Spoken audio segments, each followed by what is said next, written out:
Welcome to the Rebuild Procurement Podcast, the number one procurement sourcing podcast in the world, where we dive deep into topics to keep procurement people up to date and ahead of their peers. Alan, today on our episode, we're going to touch on your Meta Glasses review. I feel like not many people have been doing those, so that's interesting. And then Alan and I will go through the two most important things for professional and personal growth.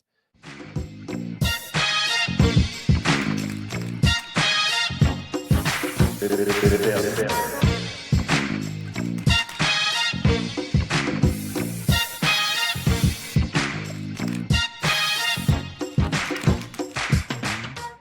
Tom Finn, bringing 15 years on the client side, procurement, finance, and category management experience in large and small cap orgs.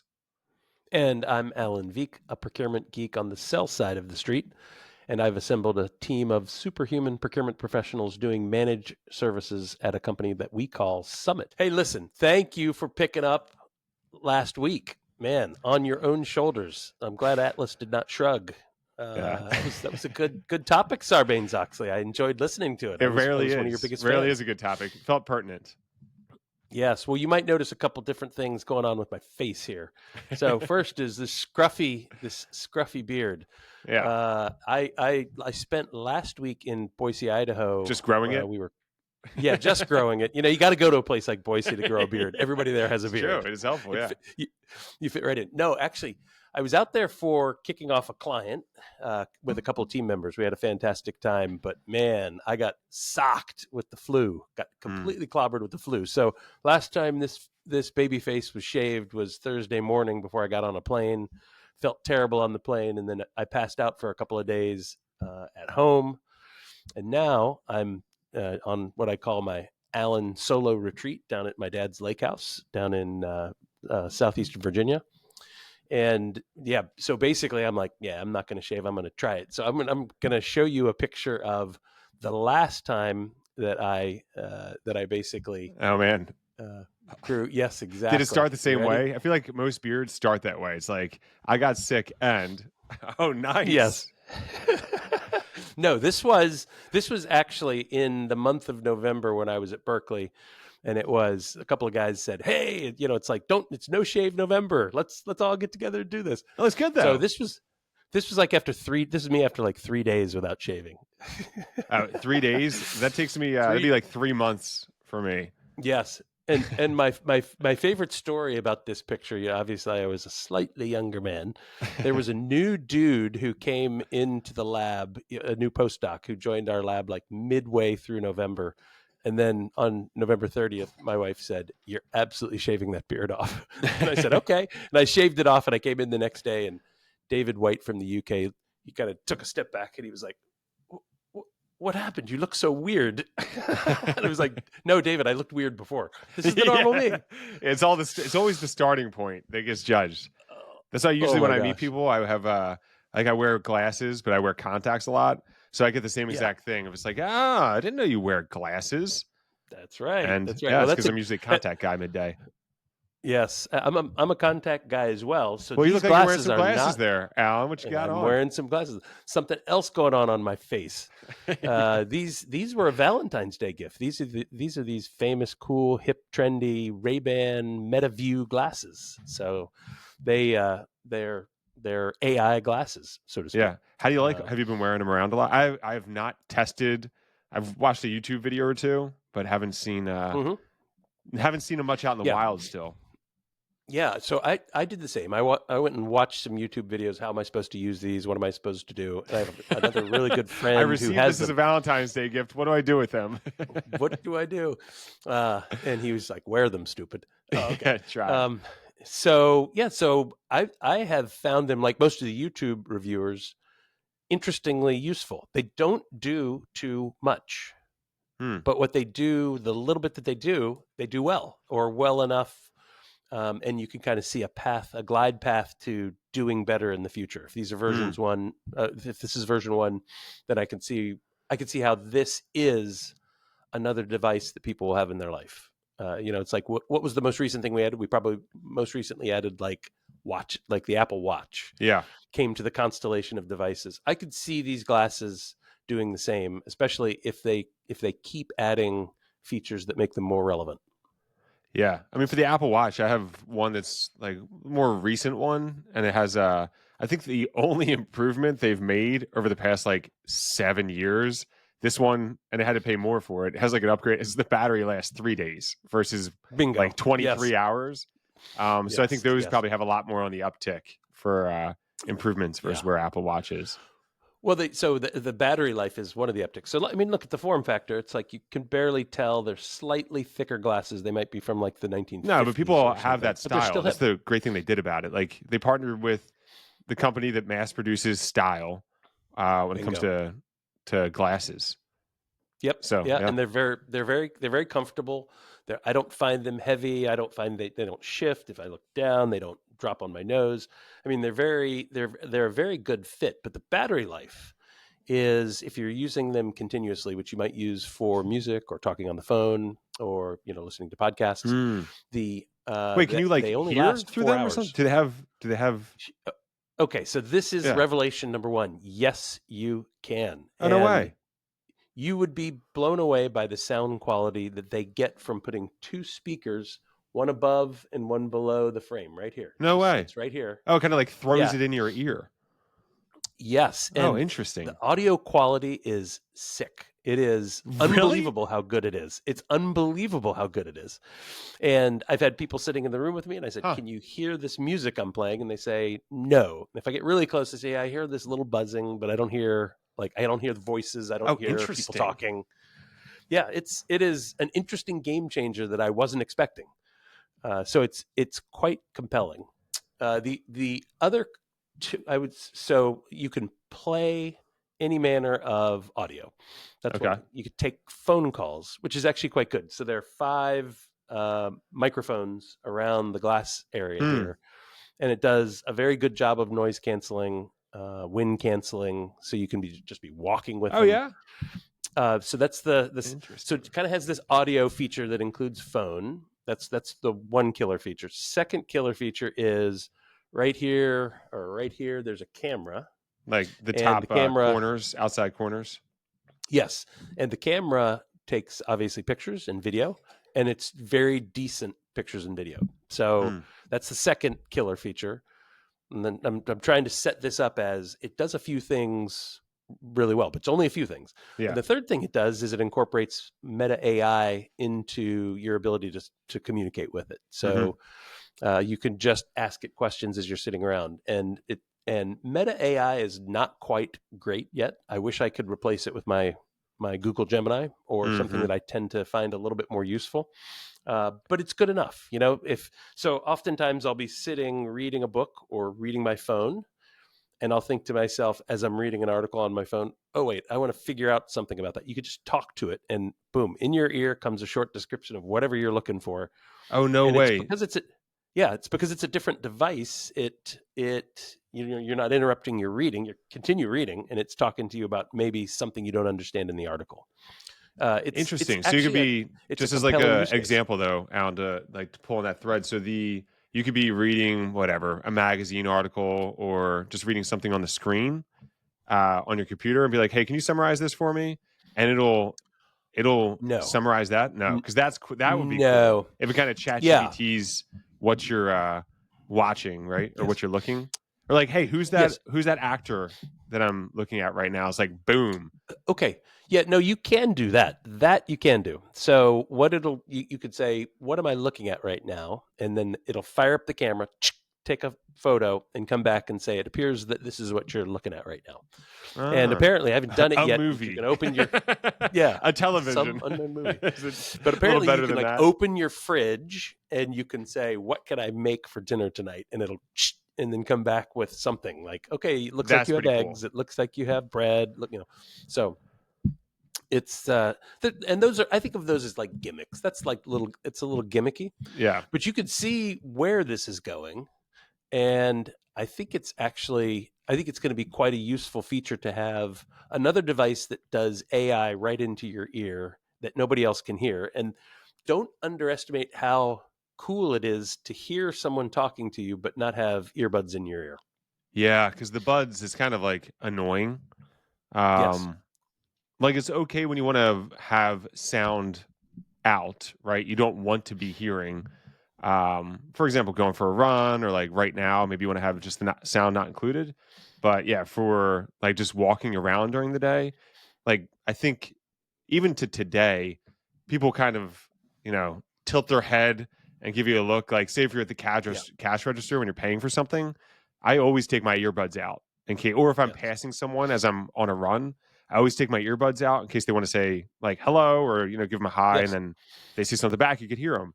Like if you're wearing glasses or like some version of eyewear, it is much more acceptable, right? You don't need to take off your glasses to say hello to somebody. No, it's exactly right. And these do not look intrusive. People aren't going to be thinking I'm wearing a computer. No, they look like Ray-Ban glasses. Like everyone, like the thick frames are in, Alan. They are. And so I'm trying to be as hip as possible, but I'm enjoying this. I'm kind of a gadget You're achieving guy. it. Good. Well, thank you. I appreciate that. The right back at you, big boy.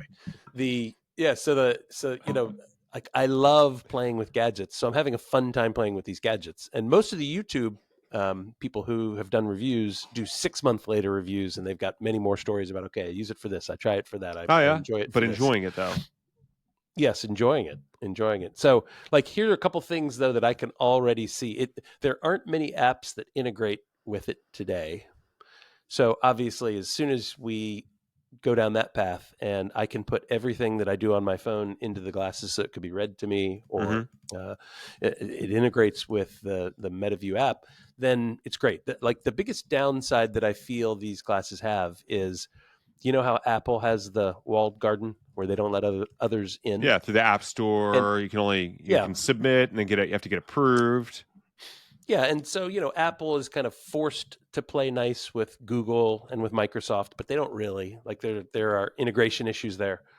And it feels to me like Microsoft and Google have both said, we are the opposite. We are not going to be the walled garden. We're going to be open, and we're going to integrate with everybody and let everybody integrate into us. Meta has taken what appears to me to be the Apple path. So they want to be the walled garden. So I have two music choices on this. It's Amazon Music and Spotify. And of course, I use YouTube Music. Apple Music is not a natural integration into it. So it's like they're taking the walled garden approach, just like Apple. So they only have Spotify and what was the Amazon?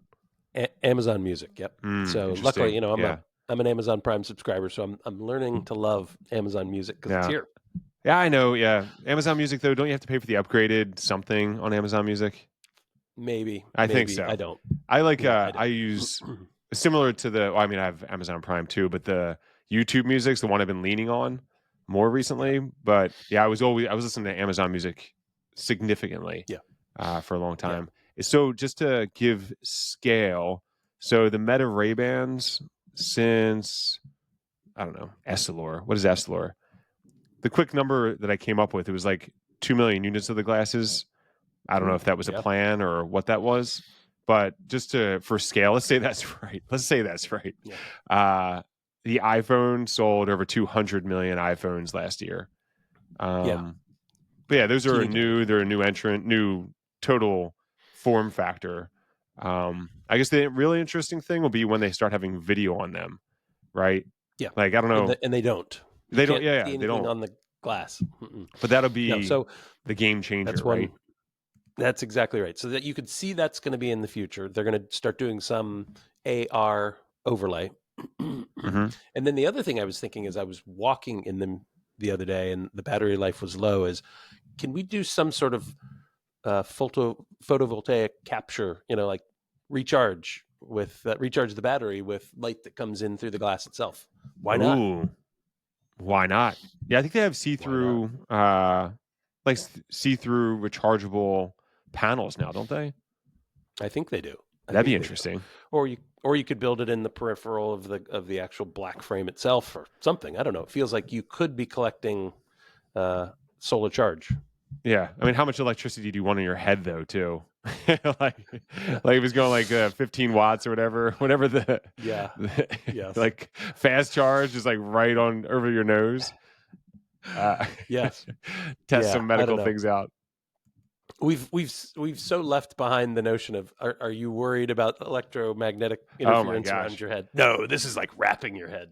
Yeah, I know. Yeah, I was watching some videos as they just pop up on your phone, but one was like when you hold an iPhone, like there's no electricity like conducted through your body, but when you're charging it and holding it, and then they had like whatever the kid's sister Yeah, holding that person's hand, like it goes to the next person. It went two people down. They didn't show a third, but I mean yeah, that's electricity going through your hand, right, sure, and through sure, your sure. body.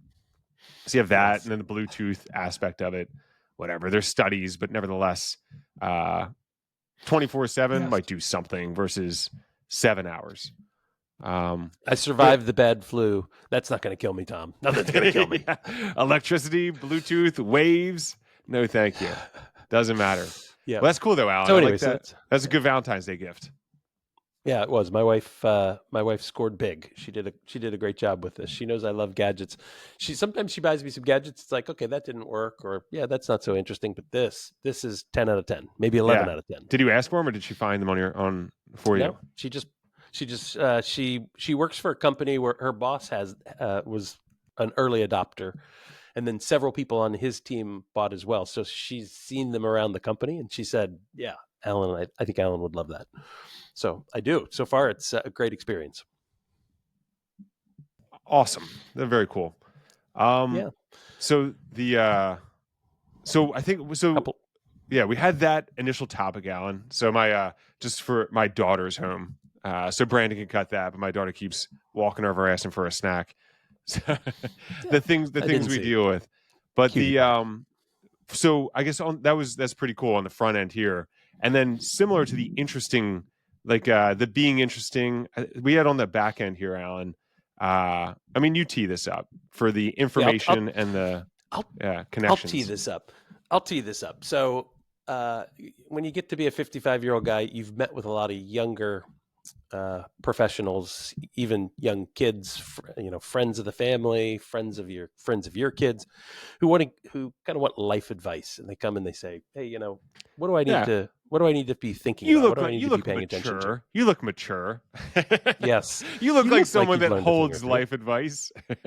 Yes, yeah, and so ever since the earliest days when I was in venture capital, call it 2005 or 2006, I once you tell a story enough, you start to develop a shtick. And so my shtick was always that you need to be focused on two things in that will certainly help your professional life, but they'll bleed over into your personal life and just give you the sort of life that you want, period. The two things you need to focus on is number one, build your information diet. So that's all about kind of what you take in terms of learning. It's kind of all about intellectual curiosity. And then the second thing is you need to grow your people network. You need to grow your people network. So that's all about who you know, what you learn from them, what you get from them, what you give to them, what you share with them. And I found that both of those pieces of advice that I started giving in the earliest days, 20 years ago, have just proven to be more true than ever the older that I get. It's certainly, I practice what I preach. Those are the two things that I focus on most in my own life. And both things have come back to pay dividends, I'd say countless dividends across the course of my life. So maybe we jump into the first one. The first one, build your information diet. What does that mean? It means you should be reading, and you should be reading eclectic, interesting things, meaning interesting things for you. You should be reading broadly. You shouldn't be spending all your time playing video games and doing junk, right? That's the notion of a diet. There's junk information in a bad information diet, but then there's good information, healthy information, fruits and vegetables and all of the sorts of good things that you'd want to get into your normal diet that exist in the information diet as well. And the neat thing, the reason why I always say build your information diet is if you're smart about it, that what happens is you start reading one thing. Let's just take, for instance, a newsletter. You find a newsletter that you like that's got interesting content in it. That newsletter across the course of time is going to point you in the direction of other interesting pieces of information. So it really, picture the notion of a network, almost like a neural network.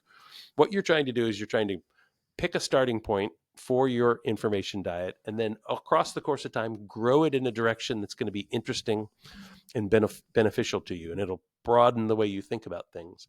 It will allow you to do what I think is most important in life, which is what we look for in every person we hire. It's what I look for in every person who I want to add to my information, to my people network. I look for intellectual curiosity, so the information diet can build this intellectual curiosity. Yeah, I think that's something that you and I kind of resonated around, was just kind of just we poke into things and we're just interested in just different stuff. I tend to lean towards, like, from a topical standpoint, like the ones I've been most interested in recently is just AI, and then also just better understanding like financial markets and economy, things of that nature. But it's not always the same way. I remember, like, Rewind, when I was like, maybe how do I want to grow? How do I become like, maybe you want to do something entrepreneurial, then you go down this whole entrepreneurial path, which led me down into tech, because there's so many entrepreneurs in tech. So it was like Tim Ferriss was a heavy information diet of mine, like 3-hour podcast. Now it's kind of maybe shifted more to like a Lex Friedman 3 hours when I have time, Yes. or some random Joe Rogan ones. But yeah, but then also the reading. I think, actually, I don't think or know, but it is important to still read. It comes in it's not always in a book.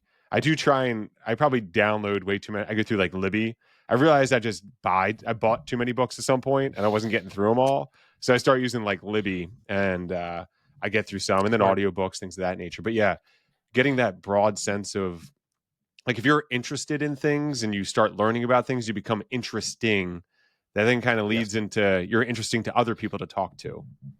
Yeah, for sure. Which feeds that second people network notion. But I think actually what I remember learning pretty early on from a book that I read. So you think about your information diet can come from a lot of places. It can come from tweets. It can come from blog posts. It can come from newsletters. It can come from podcasts. It can come from online YouTube videos. It can come from books, long form books. It can come from long form articles in magazines. There's just so many places you can come from. Audiobooks, as you listen to books on tape, so to speak. So a lot of different sources of information that you can pull in. But I remember reading a book, and the book was, maybe it was How Ideas Are Born or something like that. Steve Johnson, I think, is the guy's name. He's a guy who writes on innovation, and he basically the point of his book summarized is new creative ideas come about when old ideas have sex. So when two disparate ideas come together to form a new idea, that is kind of how innovation is born. And another analogy that he used to talk about it is, picture you're looking at the door of a room. As soon as only once you open that door and go into that room, can you then realize now there are 4 more doors in this room. Where are they going to Mm-hmm. go? So only by walking into that room through that first door can you then start to explore that space and find new ideas, new places, new avenues. It's kind of the same idea.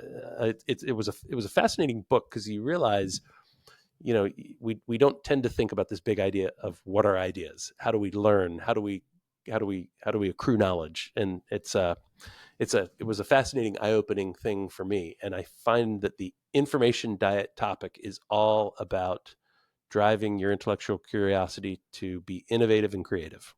Yeah, the Doors one is a great example too, because, like, how many times have you read something, you're like, oh my gosh, I didn't even know those things existed before, Bingo. just diving in lightly to this, and then you go down a whole another rabbit hole, which is the great thing about the internet, and about the summarization aspect of like the AI tools. Which, just sidebar, I am now realizing that it seems as if these AI tools are like compressed Googles, which is just an Yep. interesting side topic.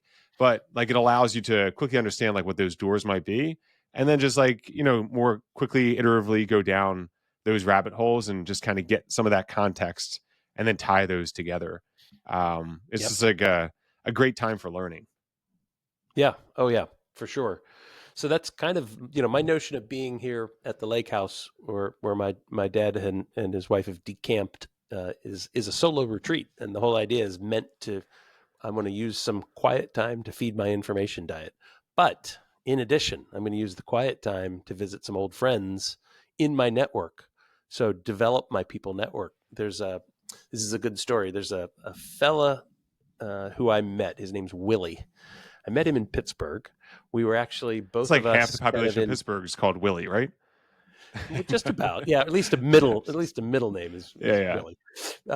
But Willie's Just kidding. I originally love Pittsburgh. from yeah, Pittsburgh's great. Willie's originally from Chicago and then grew up part of his life in Georgia. I have a PhD in chemistry. Willie has a master's degree in chemistry. We had no idea. We bumped into each other at a Oh, so poster cool. show at University of Pittsburgh because we were both in the innovation space. I was doing venture capital. He was doing innovation for a company called Respironics that was eventually bought by Philips. And we bumped into each other literally looking at a poster from some grad students, and we were like, what the hell is this, and trying to make heads or tails of it. We're like, this is terrible, and we kind of started laughing, and then that bumping into each other literally in a hallway looking at a poster show started a friendship that was probably around 2008 that lasted right up to today. So I'm down here in southeastern Virginia. Willie has since moved to Chapel Hill, North Carolina. So I Oh, no drove way. down to Chapel Hill. There's a great steak place that every year, right about this time, we meet. This is our 4th annual. Oh, And cool. we put together a topic list of things that are on our mind, burning topics that we want to talk about. And last night from 5 p.m. until about 11, across 6 hours, 2 bottles of wine, several cocktails, and dinner, we just caught up. We just talked. We just took ideas and topics that are interesting to us, and we poked them and pulled them and disagreed about them and threw them at each other, and just had the world's best time talking through, everything from crypto to how to cure cancer. We talked about what we think about Doge. We talked about his business. So he's doing a cancer concierge service for ultra wealthy people. That's just very cool. I talked about my business in procurement, and he was fascinated by it and wanted to dig into that a bit. So it was just a far-ranging conversation. So I offer that up as a way of saying recency bias, a good example of build your people network. Back in 2008, I built the people network, put Willie in it. He has been a node in that network that is just tremendous for me. He pushes my thinking. He recommends smart things for me to read. So it's this virtuous cycle that a good people network should inform your information diet. We've read books together and compared notes on books that we've read together. So he is a good sterling example of a node in the people network. It's 2 things. One, did you just start doing the retreat, or did you take it from Bill Gates' book? Because he does that every year, I think, for 2 weeks. He has a lake house, and he goes to that lake house, and he just unwinds and reads.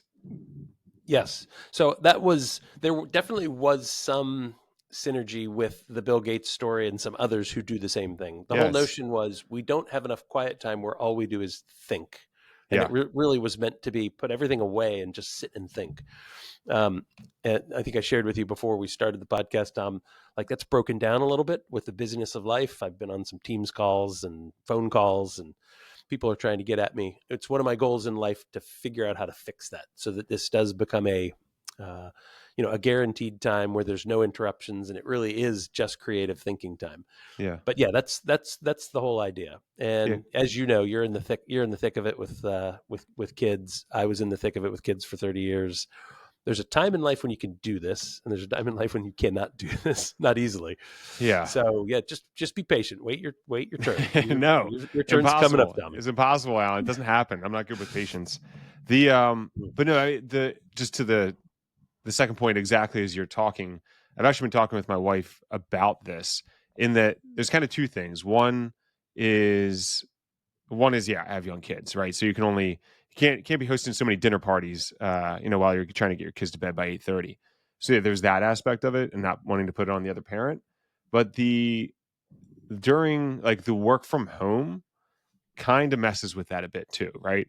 So when I used to work downtown, I'd worked in a few different companies, so I go get lunch with friends, right, that I worked with previously. Kind of, they fall from a deep connection to a weaker connection, but you just kind of maintain like you would with Willie, right? Get lunch with them every few months. Could be friends from high school, could be friends from prior companies, could be people I went and got my master's with or undergrad.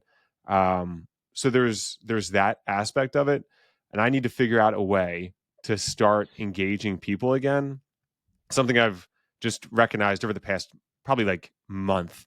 So call it maybe a New Year's review of myself. But that's one thing during 2025 is how do I end up making new connections, and then also just building on prior connections. So something I wrote yesterday is that I think I'm going to start just texting or calling like 3 people that I know, just asking them what's up, how you been, and then maybe catching up with a call. Folks I haven't talked to in 10 years, but we still know each other. We were friends at one point. We might have went to college, so that might be the last, or seen each other at a wedding. That might have been the last time, but there's still that building on and that reconnection with folks that I might already have that have since learned new things, right? And we could share life experiences together and just what's happening in the world. So good. So It's something so good. I need to do that I've been lacking. Yeah, and if you're looking for excuses, I found two particularly I'm good full of excuses, Alan. Are we excuses to talk or excuses not to do this? So, yeah, no, good excuses. excuses to talk. Okay. The first is don't overlook the birthday. If you know someone's birthday, and Oh, you know it's yeah. their birthday, send them a happy birthday, and then they'll say, Yeah. "Hey, how are you?" And you're like, here's what's going on in my life. What's up with you?" And then you say, "Why don't we just get together and have a half-hour coffee chat together on a Zoom like this? Or if you're in the same town, you can just get together." So birthdays are wonderful platforms to launch those sorts of discussions, and they happen annually. So yeah, that's a pretty good cadence. There's nothing wrong with an annual cadence. The second thing that you can use is oftentimes when I'm reading an article, I'll think of somebody because of that article's topic or something that I know is another person would like. Mm-hmm. And I just send them a link to that article and say, "Hey, I was reading this and thinking about you." And that oftentimes That's will a be good one. the platform to have a discussion. So, those are a couple good thought starters on how you keep that people network growing. And maybe another point I'd make about the people network is allow for a lot of serendipity. Like you can really meet some strange and unique people. And the answer is always yes, do it. Walk through that door because you never know where it's going to go. I love to tell the story of how I got involved in one of the businesses that I invested in, Legal Sifter. They basically AI meets contracts. They've kind of been a big part of my life. They've made me some money, given me a lot of professional credibility around the topic of contracts. And the way I met them was I love to tell the story. I always start off by saying I was sitting in my favorite coffee shop in Pittsburgh with my favorite anarchist friend. So this guy he's a young punk kid who I met through a coffee meeting, and he's an anarchist. And he's like blow it all up kind of guy in thing. the world. Yeah, kind of a little bit more peaceful than that, but sure, pretty much not he in the doesn't actual believe in any sense, structure. but Yes, challenge the status quo. Yeah, to the nth degree. And he said hi to a guy who was sitting across the coffee shop, and I said, "Who's that?" And he was like, "That's Elliot. He runs this company called Legal Sifter." "Oh, what do they do?" "Contracts." "Oh, maybe I shouldn't. Why don't you introduce me to him?" It's those chance encounters that can oftentimes change the direction of your life, the course of your life. They can bring you value, right? That you can monetize that. Basically, it's a crass way of thinking about it. You shouldn't think about monetizing things, but oftentimes things will monetize themselves. That relationship absolutely monetized for me. So, allow for the wackiness of serendipity to grow your people network. Yeah, and like monetization, sometimes people are like, monetization, but it's just growth together, right? Like it's just a matter of like you grow together, you learn from one another, you share things, and if it grows money, that's a good thing. I just in the past 2 weeks, so my son plays futsal, which is like indoor soccer. So he like goes and whatever, he goes like this training thing. So I'm there. He's done it for a few months, but we took off December. So we went back and somebody's like, "Hey, like Tom Finn." I'm like, "What?" And then it was one guy that I went to high school with, and we'll catch up more after like as we go back and see each other more. But I think it's just being open. Like I walked away and I'm like, wait a sec, I should ask him a little bit about how things are going. Like turned around, walked back. And then I was just at the gym on Saturday. It was also someone I went to high school with that has since moved back to the area, like married, like similarly with young kids, like just, we were really good friends during high school. So it's one of those things where it's just connect that way with folks I haven't seen, but I'll reach out to them. I have my little list, right? My list that I'm going to There start you go. texting folks. So I'll follow up with, and then, there's folks from college and maybe people I haven't worked with in a while. So yeah, I think I need to open myself up to more serendipity, not through, I'm open to it, but I have to put myself in more situations and just be out into the world, not sitting on Zoom calls all day. Yeah, I like that because it is about interaction. It's people, right? And so maybe I'll give a last pro tip from the sales guy, which is you got to have a good note-taking system. And I'll certainly plug the easy ones. Evernote is what I use. OneNote through Microsoft is another easy, oftentimes free option that's just as good. There's a whole new cast of characters like Notion out there that are available as well. But you need to start thinking about how you're going to capture the things that you learn, how you're going to write them down, how you're going to capture information you learn about people. So before I met Willie last night, on the drive down, I was looking through his Evernote contacts so I could remember, okay, what's Willie's wife's name? It's Beth. What are his 3 daughters' names and where are they in school and what's going on? And, so I love you for that and hate you for that because I've been thinking about it for years and I've missed so many opportunities. But what's the saying? Like, yesterday was the perfect time to start. Like the next perfect time is today kind of thing. So yeah. Yep. To plant a tree. Exactly right. So to plant a tree, 20 years ago. It was 20 years ago. The next best time is today, right? Today. Yep. So that's absolutely true. So don't fail to start your note-taking journey. It's because then when you get to where I am at 55, I've got over 40,000 notes in my note-taking system, and it's rich. It is a rich environment. It is the second brain. And since my first brain isn't so big and it's getting weaker, I'm glad I got that second brain. Yeah, we should Alan, like create a little doc and share how you lay things out for that, and then just put it in the notes. I think that'd be something that we can share. That'd be interesting to people. I know the way you take notes is better than the way I take notes. I'm sometimes a little like a little here, a little there, a little Google Docs, little OneNote, little this, little that. I think for yours, if there's just like one sheet that you kind of continuously maintain, I think that'd be helpful for a lot of people. Yeah, we could even do a whole podcast on how I think about the structure of my notes, because the dirty little secret behind AI is, yes, it needs and loves data. Data is the new oil. You need data in order to make AI useful. It's the same with your note-taking system. But the dirty little secret is it's not just data, it's structured data. Structured data matters. There needs to be some structure to it.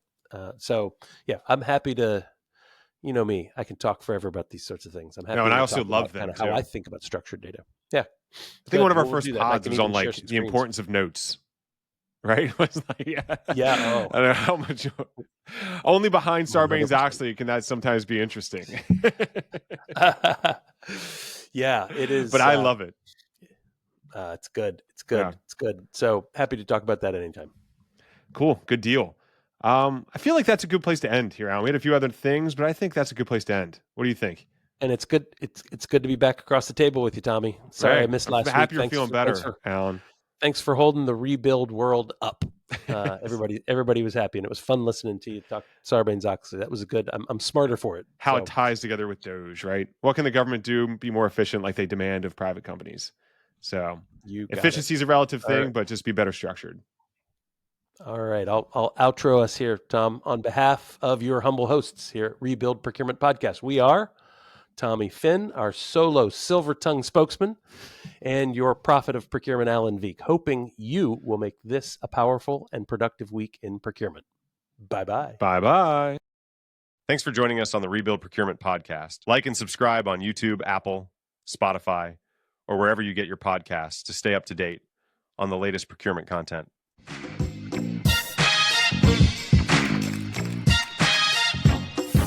Show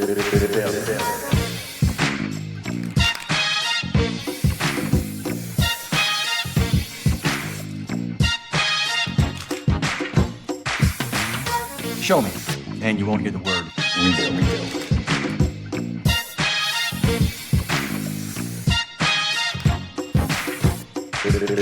rebuild.